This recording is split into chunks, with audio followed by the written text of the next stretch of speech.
See too good. So you got 2 minutes until the goes on the air at 102.3 FM. If you want to do a dual, I guess that wouldn't really work.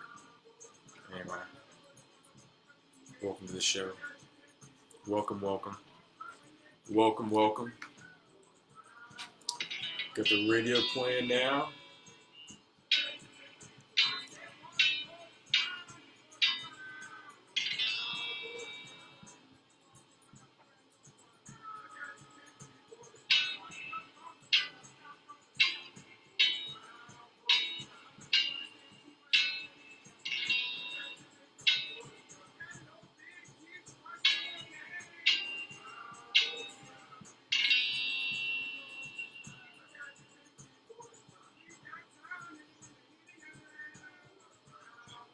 Brainstorm, take two.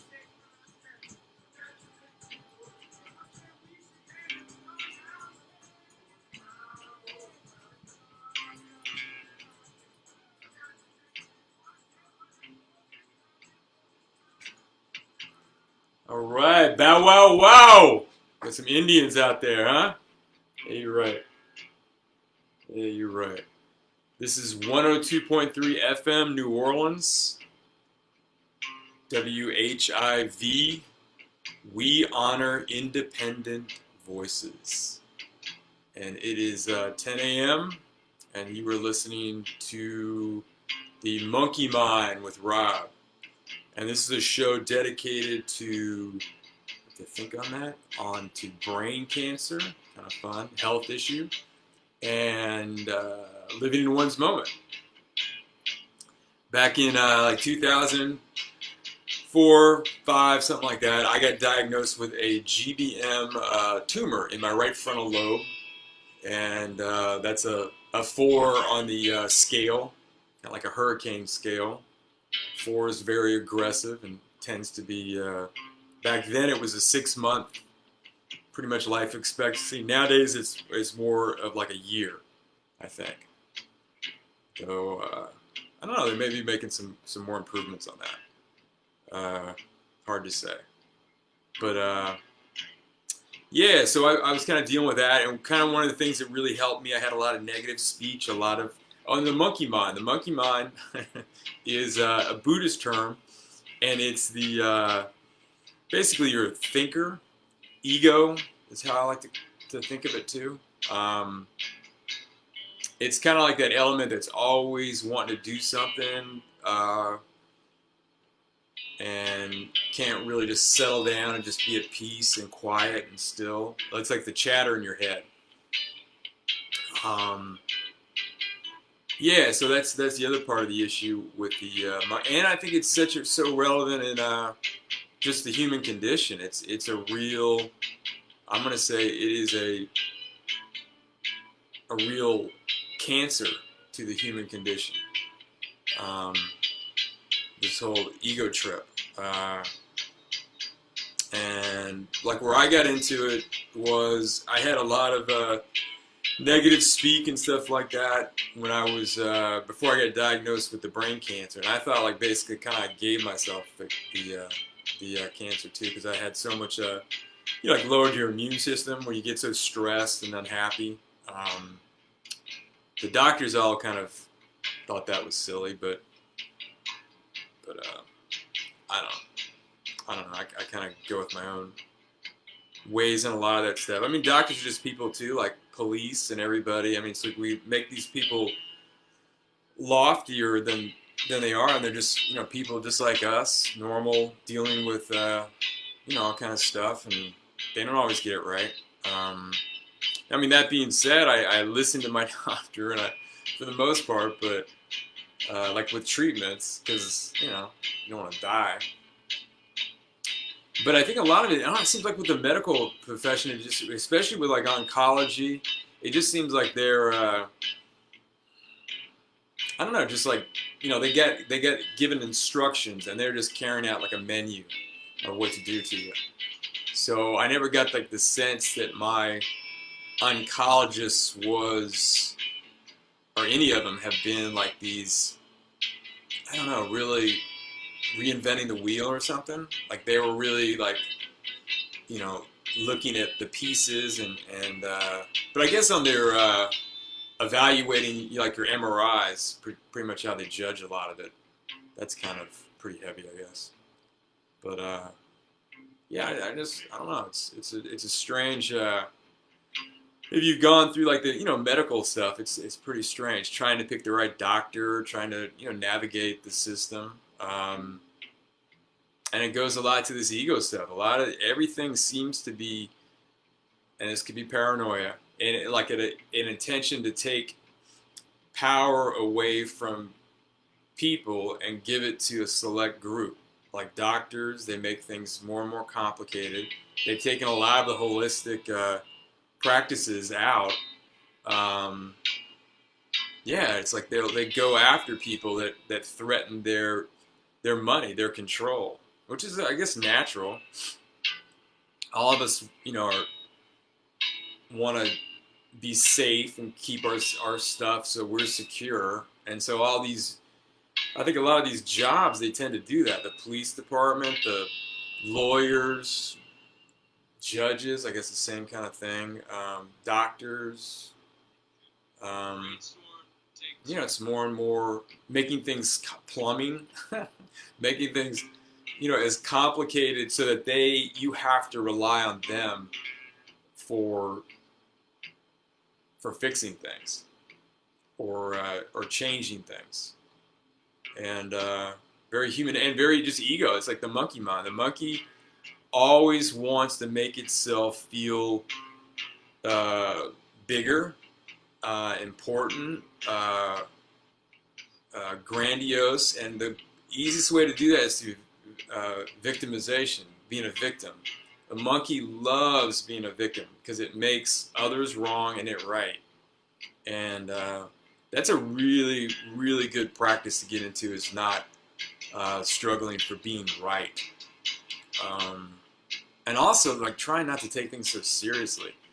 I was shrooming yesterday a little harder than I normally do. And so, yeah, I was just like, really just started, like one of those existential things where you just start really evaluating. And yeah, it was kind of heavy. Cannot watch TV too well when I'm shrooming. I just don't. I think it's all kind of contrite and I don't know. It just seems like such a waste. But I would say I'm addicted to the thing. I have been since a kid. On every Saturday morning, I got up. I think I even set an alarm so I could watch all my cartoons.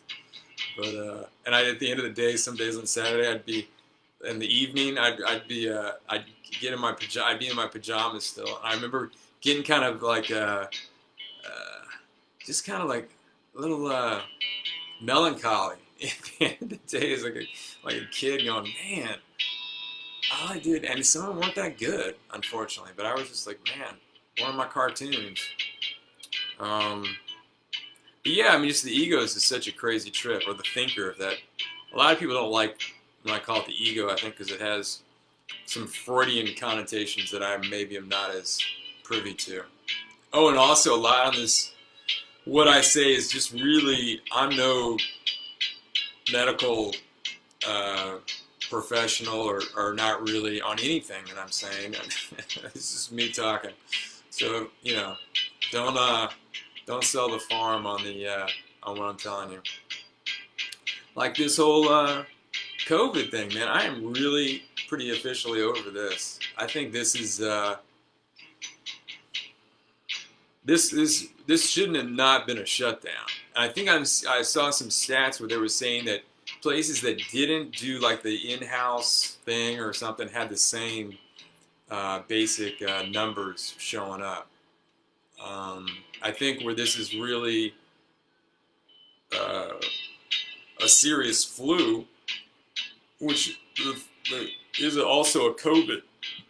And I really, again, I don't know that much about it, but I've been hearing some stuff like that.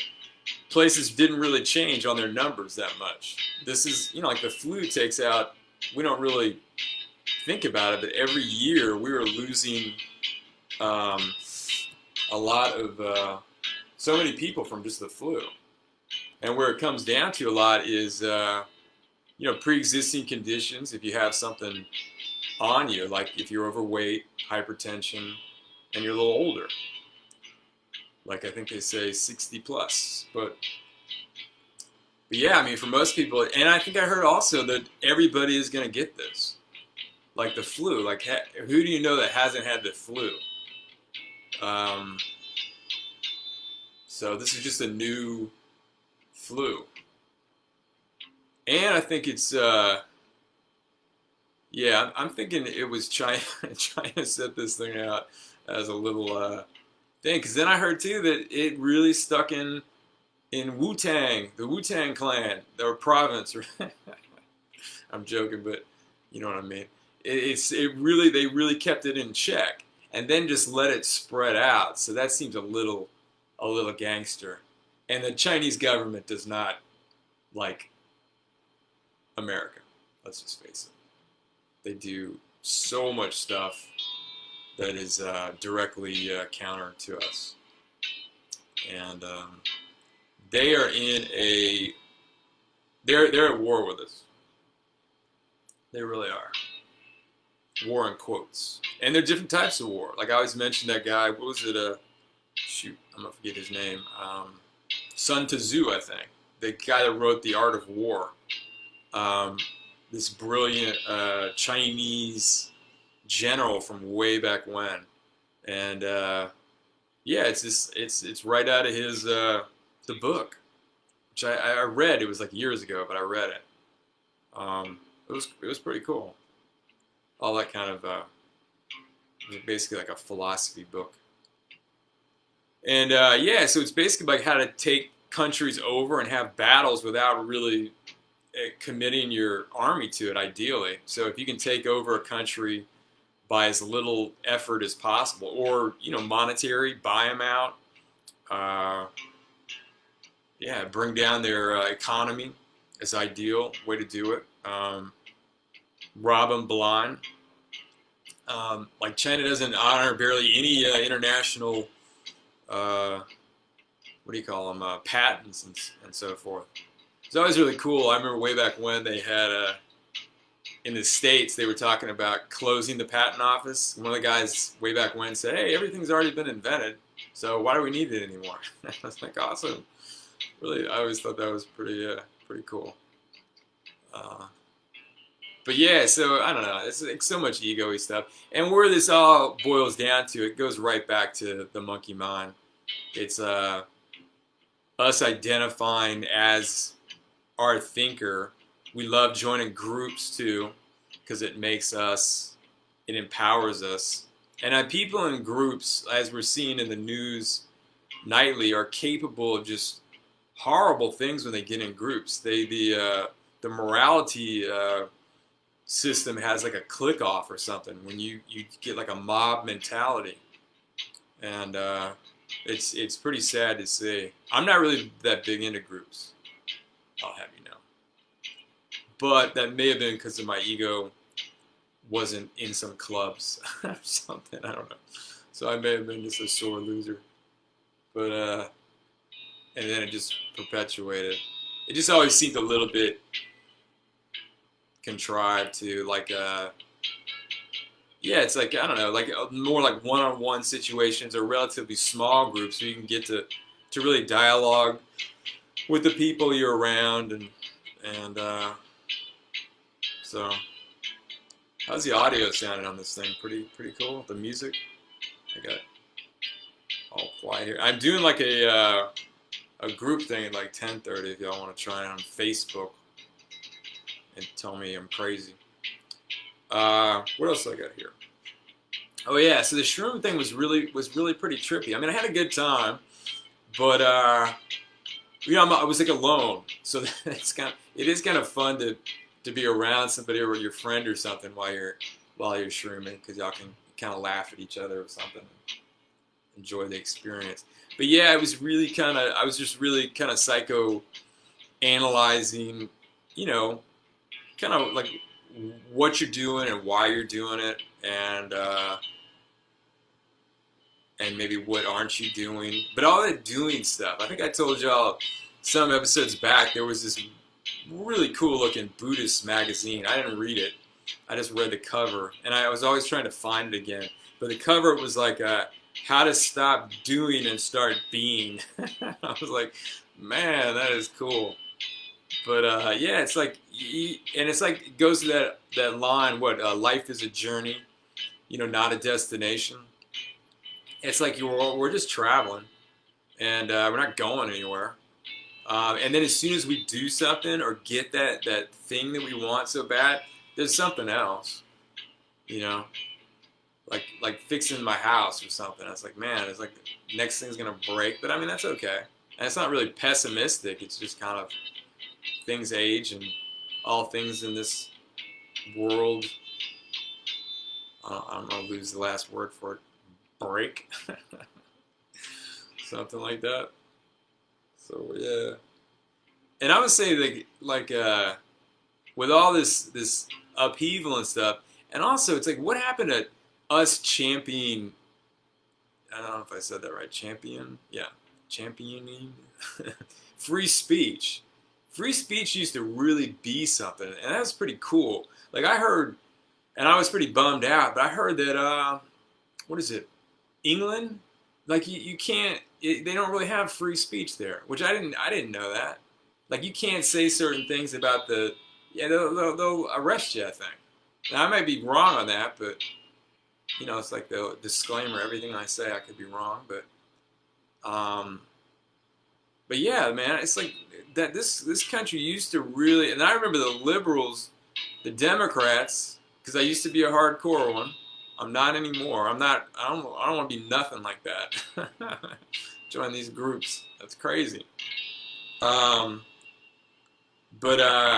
yeah, man, I remember they used to really champion that, despite whatever anybody said. I mean, it could be racist. It could be, as long as you weren't championing like violence or disenfranchising somebody. But I mean, it's like you could say whatever you wanted, man. It's free speech. And now it's like, man, it's like so much sense. It's always the irony. It's like the anti-fascists kind of seem like they're the most fascist, or as fascist as you could imagine somebody. Going around, if you say certain things, they'll beat you.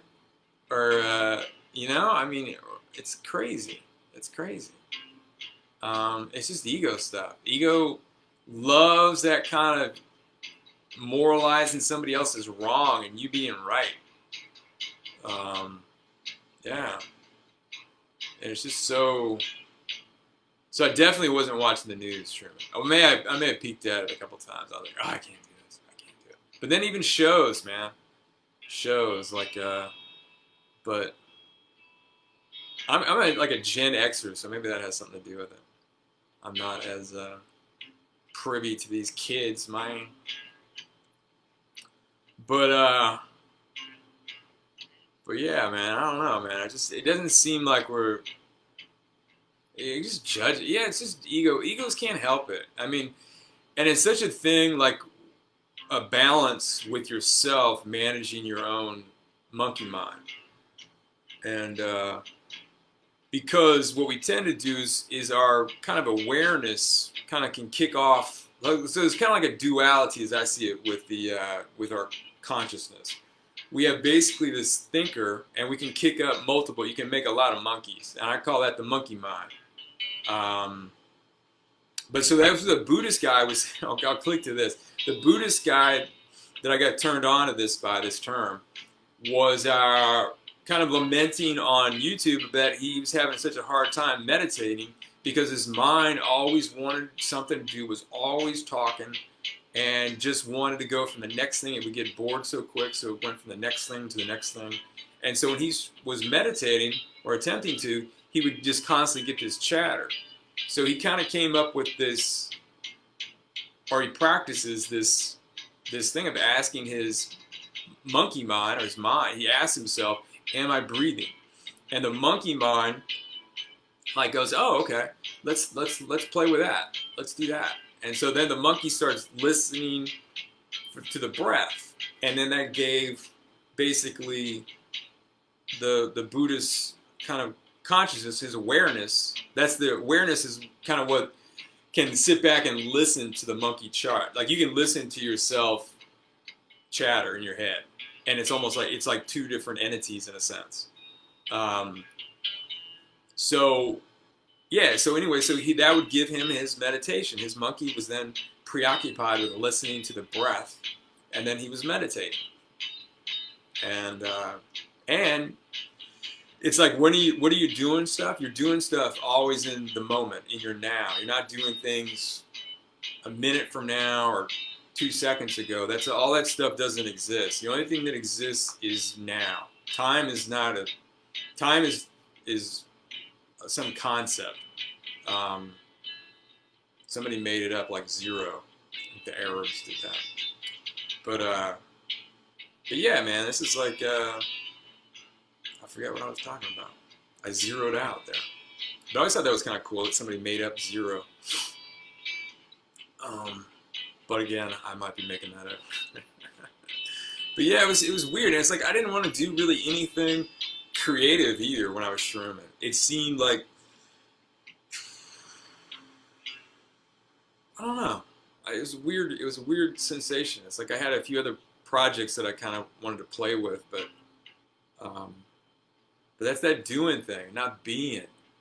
Being is such a kind of beautiful practice, or at least to take notice of it now and again, just like your moment. It's like so many of us, I'm going to say that depression and anxiety is really just made up. It's time traveling, and that doesn't exist. If you're anxious, you're living in your future, i.e., thinking about it, dwelling on it, doing all this. Well, what if this happens? What if that happens? Well, I'll do this, and then I'll do that, and you can come up with an endless thing. It just doesn't really exist. It's not here. You're gonna do that in your moment, just like right now. You're gonna solve something. You're gonna accomplish something. You're gonna just be. You're gonna be now. You're not gonna be later. And the past, you can bring up. There is no way to put a Band-Aid on everything in your past outside just saying, that was then, this is now. And you can bring them into your moment and make yourself sad and lament over everything you did wrong and who did you wrong. And but it's not here. That's actually you. I mean, so many things come down to us evaluating ourselves, accepting ourselves, that we just don't practice enough. And it's just really it's a monkey identification, monkey mind. But yeah, I'd really like. I got turned on to Eckhart Tolle after my brain. I had multiple brain surgeries. I did a bunch of chemo, and what was I gonna say? Oh, I was talking about my brain treatment. Anyway, so I space out a little bit, and I have impulse. I would say it's different. Yeah, there's little differences that but I get by pretty good. I'm pretty physical. I try and stay healthy. I had some serious vertigo, grand mal seizures and stuff like that, where I'd be dropping, and I took medication for a long time, and I think my brain just kind of healed. I did a lot of hallucinogens as a growing up, so I think I was in training for something like this, having my mind slightly altered, and so. But I definitely get very, as I like to say, butt sore a lot, or too often. Yeah, and this brings it up. It's like this has been such a good. Everything we can turn on to a really good experience for us. It just sometimes it doesn't seem like that in the moment, for sure. Uh, but most things are a beautiful experience for us on our basically our journey with this thing. And I think that's such a important part, like going through the brain cancer thing with people telling me, I was gonna die and all this stuff, and seeing people around me die. It was like, like what's really the point? Because like you can have family members that die, and it's like, God, they were so prevalent in your life, and then they're gone, and then it's just like, wow, it's just like things just move on. But it's also like noticing your moment. I think your moment really is like an eternity, in a sense. Like if you really just, like I said, there is no real time, and I think the quality of stuff, like noticing. That's what I kind of mean by quality. It's like in the medical thing, where so many people are so preoccupied with quantity, like getting more days out of it. And it's like, man, if you're not really noticing it, it's just going to be like a blink of the eye for you. I mean, you're not going to really, soak into this kind of eternal isness of you, and just gratitude, like appreciation for it. It's such a good thing to practice when your butt's getting handed back to you, is being grateful, really being grateful for what is. And, yeah, that's what I practice, or try to. I practice what I said, so that definitely means that I'm not knocking it out of the park. But, uh, but yeah, it's some crazy, what happened here? Just noticing on my chat thing here. Everybody's so quiet. Hey. Yeah, what else was I gonna say here? Yeah, I was gonna start playing some more music, but I mean, I've been so just, I don't know, like I need a muse. I think that's what I need. I think I need a muse pretty bad. Uh, like that whole creativity spark, it just gets kind of, I don't know. I guess we are very much social creatures. Um, and it's such a hard dynamic, balancing egos in relationships and so forth. Um, yeah, I mean most relationships, ironically, are monkey relationships. It's egos coming together, usually over some kind of hurt, and they're making, or they make you feel, how relationships are at first. It's all, lovey-dovey, everything's all great, and then as soon as things start changing, it's like, oof, oof. But it ain't easy. It ain't easy. I think it comes down to like love. I was always trying to define it some time back, and I think I just came up with it's. And what do y'all think? It's accepting somebody just for what they are, and kind of having that kind of a natural desire to be around them, but that may not be available. But yeah, and real love is like wanting the best for them. What did I say before that? It was something like kind of accepting them, like not judging them in a way. But I guess everything is a little bit of judgment. But let me just contradict everything I said. Love is a very splendid thing. Yeah, gets lonely. And man, it's tough as you get older too. I guess it's so good to hang on to your friends and stuff, or even live in a place where you kind of did, so you can kind of. It's I don't know. It's like you get. I mean, maybe you get too picky or something. I don't know. Or maybe other people do too. It's like, can I trust this person? This person's weird. Man, I just been getting kind of. I don't know. Not burned lately, but like I just got my first experience with getting catfished by I think it was some Filipino kid, and pretty funny, man, pretty funny. The last thing he said to me was "big time," because I was like, "Oh man, this is like the syntax doesn't sound like the person was texting me back and stuff like that. And then they at the tail end of it, so it's like well, I've been chatting with this person for a while, and then it was like then they needed money. I was like, oh okay. I was thinking something was up here. Sure, where do I send the money? Can I just give you my bank account? But yeah, man, crazy stuff, crazy stuff. And it's so funny because I was like really kind of self-evaluating that. It's so wild how these, are, what is that called? Online stuff? What's that stuff called? It's called social media. It's so weird how social media really can cue into a lot of our just emotions. Like I got me thinking, man, AI is gonna be, they're gonna be kicking some butt. Because I mean, we're pretty simple, or at least I speak for myself. And yeah, pretty simple. I had a story I wrote on AI where it was like a mythology thing because it was so long ago. Like it was like a super way in the future story that I wrote, and the AI in it were like, like the gods of Zeus or something like that to the current population. And so it was but they were basically like robots that took over and knocked out the previous human species.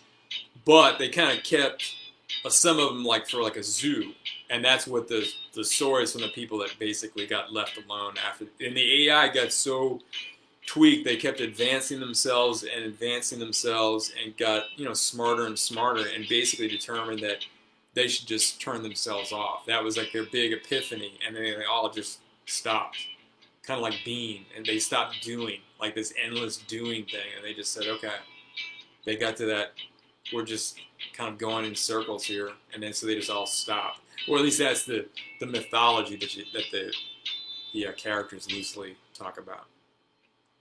But yeah, you see where I'm going with this.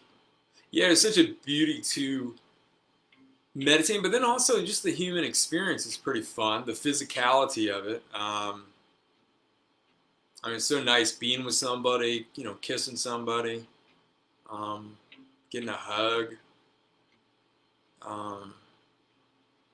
Yeah, I mean, we're gonna go out on our shields, though. And what is that? You live by the sword, you die by the sword.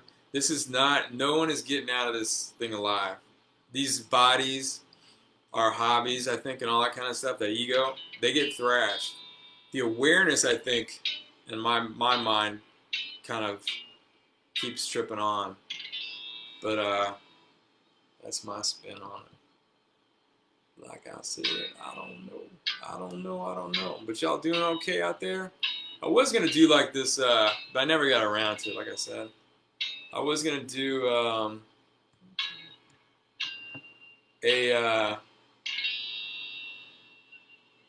what do you call it?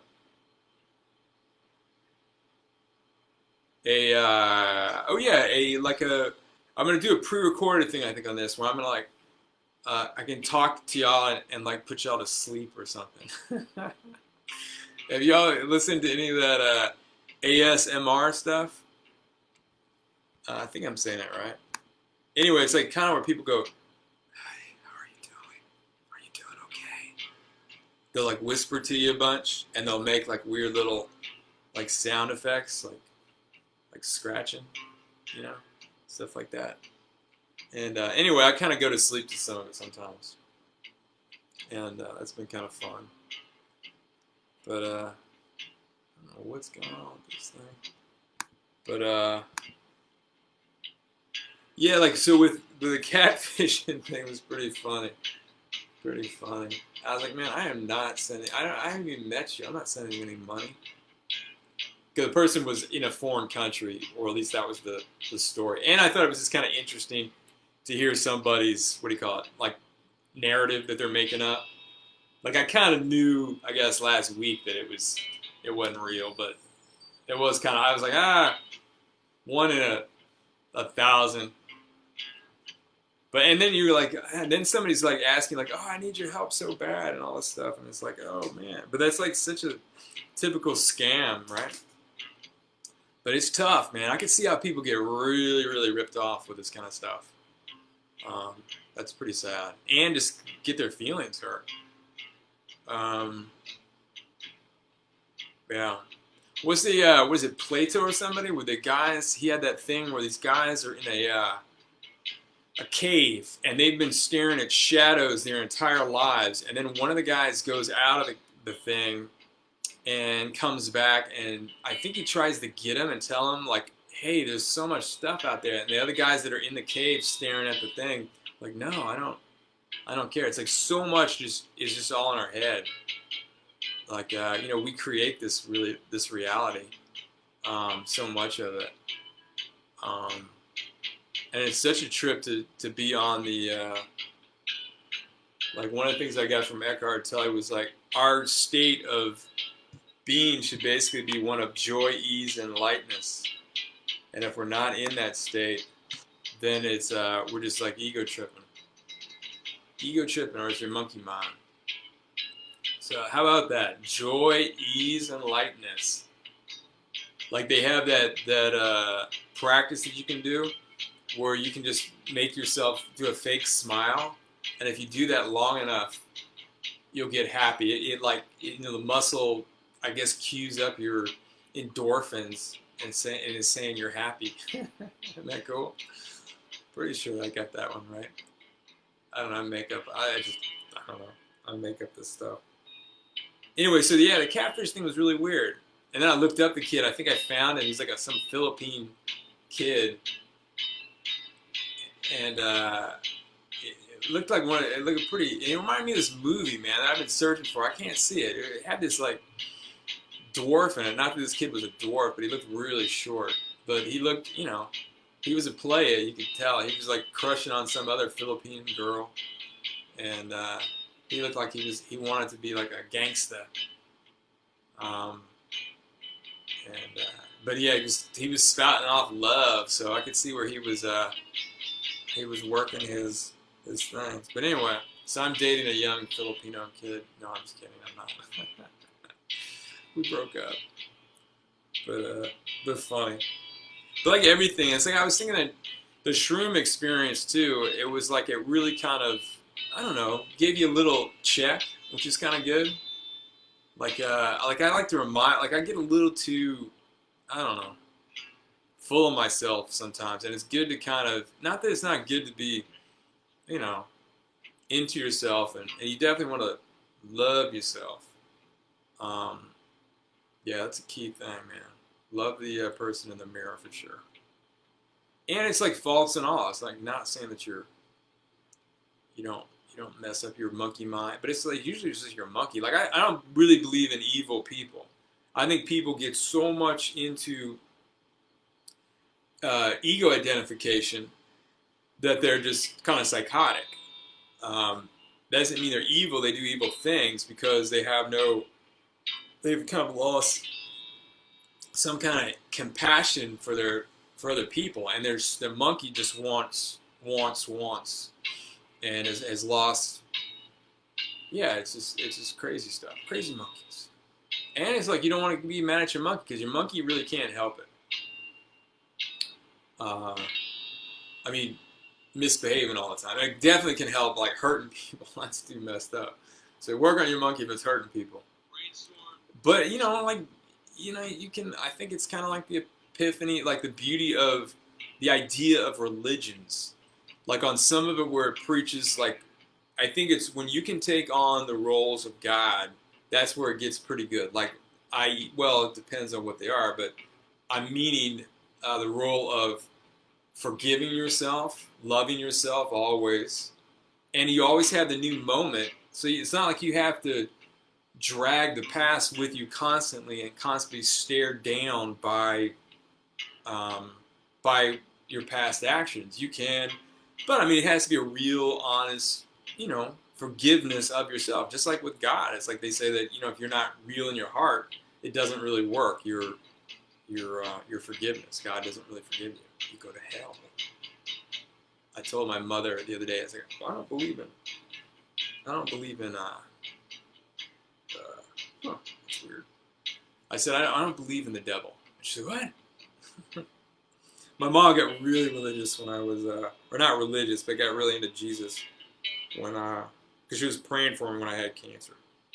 Because everybody was telling her her baby was gonna die. I got two kids of my own, so I could only imagine that that would be pretty heavy. Pretty heavy. I was playing with my necklace, I just broke it.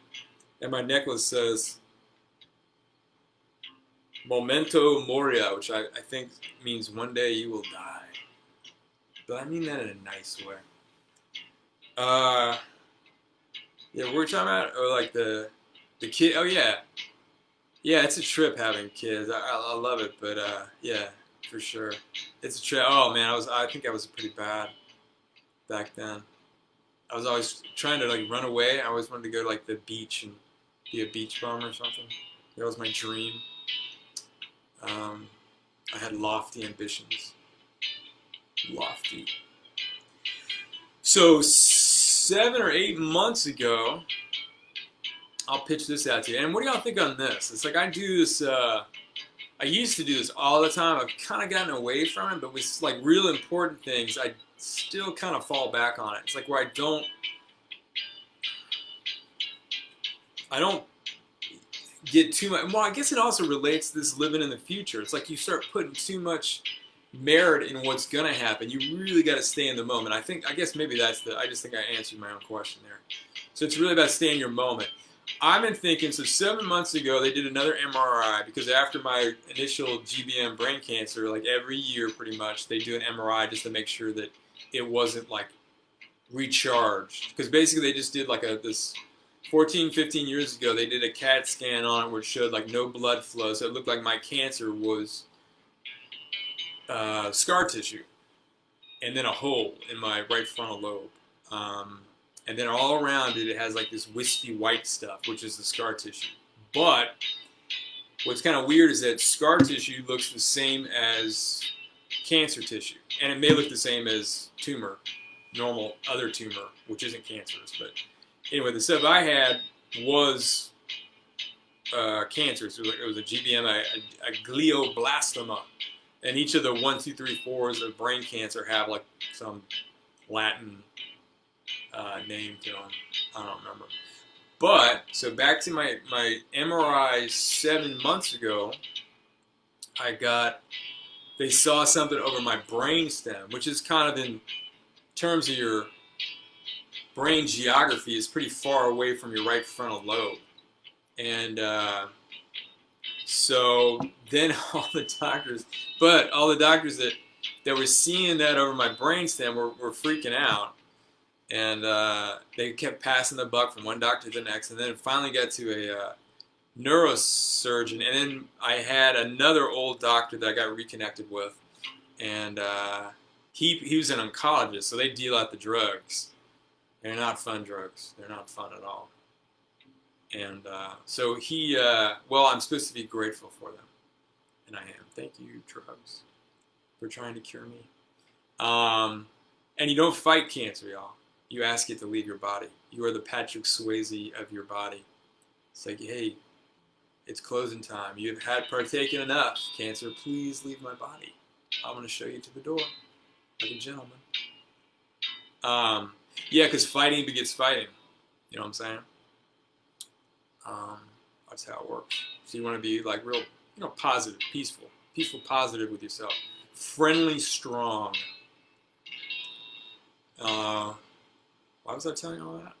Okay, because so anyway, so they got this suspect area. It's over my brainstem, which they don't biopsy or they don't like to because it's very delicate.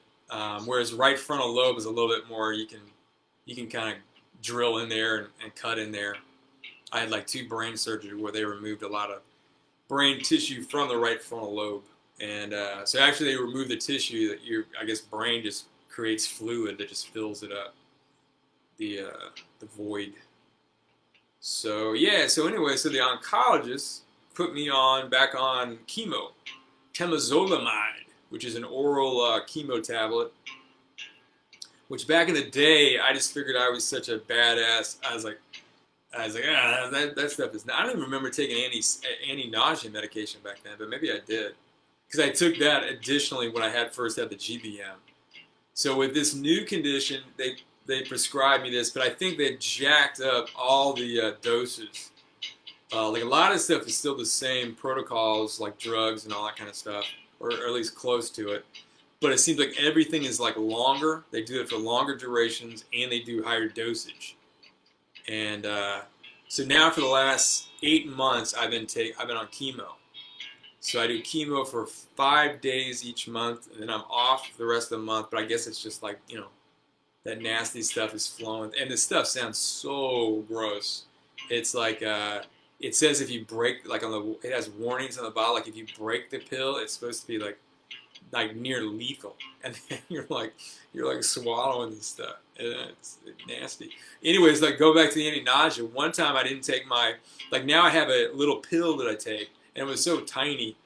I didn't have. I ran out of them at one time, and I remember I was like, I can take it. I took it. I was sick. As soon as I took it, I was sick for like the next 12 hours or something until I could get to the hospital to get the other anti-nausea medication. I was just kept throwing up and throwing up. It was brutal. It was brutal. But yeah, I'm not sure what to do with that. Yeah, just such a trip on the whole. Anyway, so why did I bring that? Okay, yeah, I was gonna mention this part. I'm kind of thinking. Now, the weird thing was back then too. I started getting vertigo, and I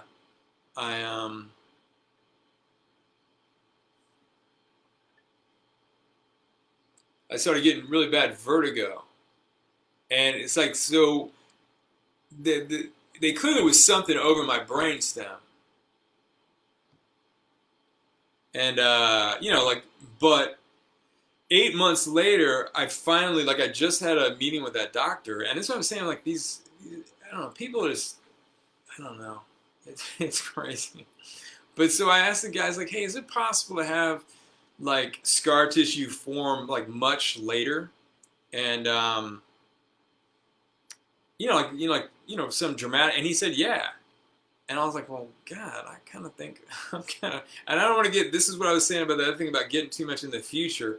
Like I usually burn myself when I'm like get optimistic or think something's gonna happen, and it's like you really got to stay in your moment. So I am not like tripping on that. So I'm not cosmos universe, I'm not at all.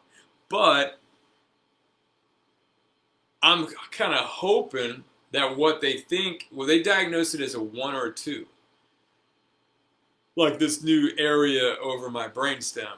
And so I'm kind of thinking or hoping it's scar tissue that's just forming because my brain was saturated in chemo years ago. So it clearly had a dramatic effect on my GBM. And building scar tissue would have had an effect on my getting vertigo and being so dizzy for a while. And now I'm feeling that dissipate. I have a tinge of it, but it's not near like it was. Like I was having some trouble like walking, and I couldn't turn my head in certain directions or something. I just got really dizzy. But yeah, so I'm kind of hoping that it's not cancer. But then I've been on freaking I've been on chemo now for 8 months. Isn't that gross? That's no fun. And these treatments, man, the treatments are, yeah. I mean, this isn't really that bad, but if I take my nausea medication, it's not too bad.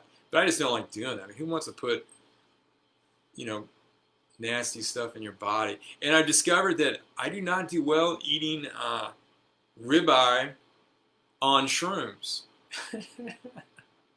I was like, man, this doesn't seem right. My little inner vegan or something was coming out. I eat all carnivore now because it's supposed to be really good for your brain.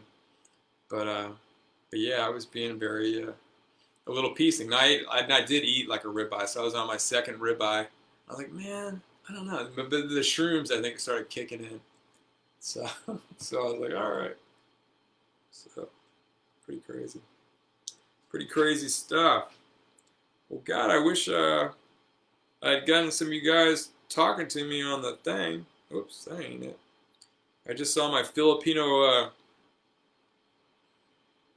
boyfriend, but his girl looks cute. His girlfriend, he's pronouncing his love for her constantly. Well, I hope it works for you, man. I hope she's real. Well, she wasn't real because he was, I think, standing next to her. But she was giving him some weird looks. So, I am now going to kick into the song of the show. I think I am. Monkey Mind. Where is it? So, yeah, it's a good thing to do something. I'm going to do something creative today. I know I say that. Y'all got to keep me in check if you're out there. And do something creative. Have some fun.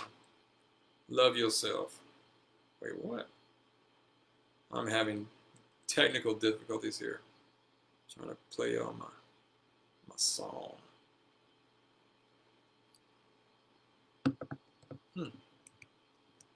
All these, oh, there, that'll do. I guess volume is important.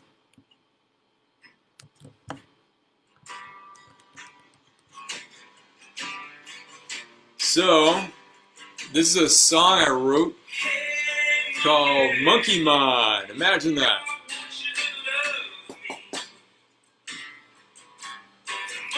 So, fingers crossed, it's scar tissue.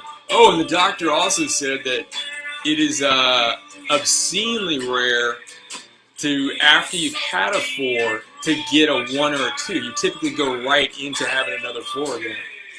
So, that had me kind of thinking. It was a monkey. When I'd squeeze, it made a cute sound. Hey, monkey, want you to love me.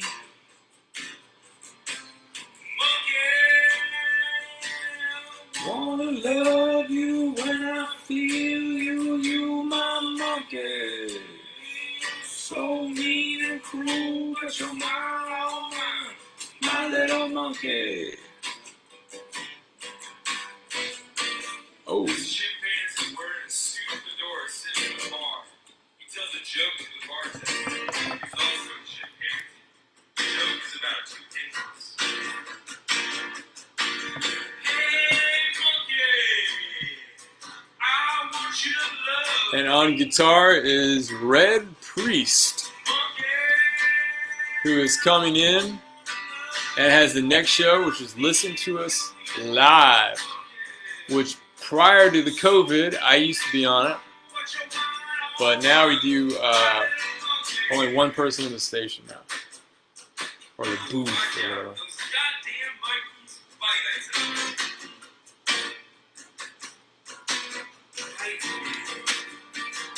I want you to bite me, monkey.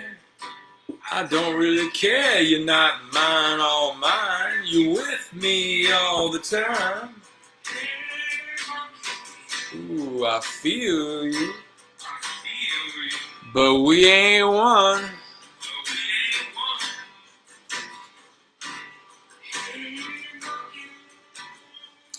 And I want to recommend that everyone go to 102.3 FM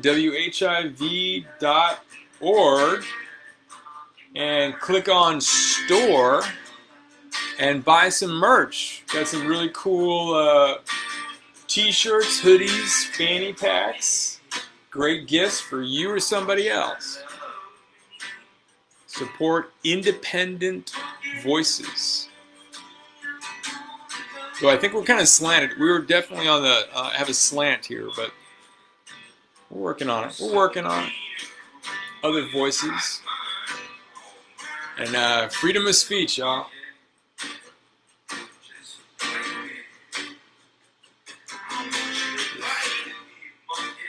Don't say you're gonna hurt somebody or disenfranchise, I would say. But say what you want.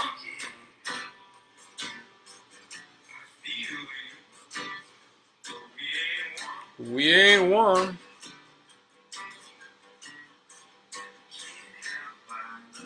That monkey, that monkey, that monkey, that. Don't we all love our monkey mind? Love and hate. If your love ever turns to hate, it is not love. Love is just love. There is no hate. That was a monkey relationship, or you were a monkey identified. Monkey mind. All right. We're going to fade off into the sunset here. Y'all take care of yourselves. Like I said, love yourself first. Lots. Forgive yourself. Get back in that moment. And, all right.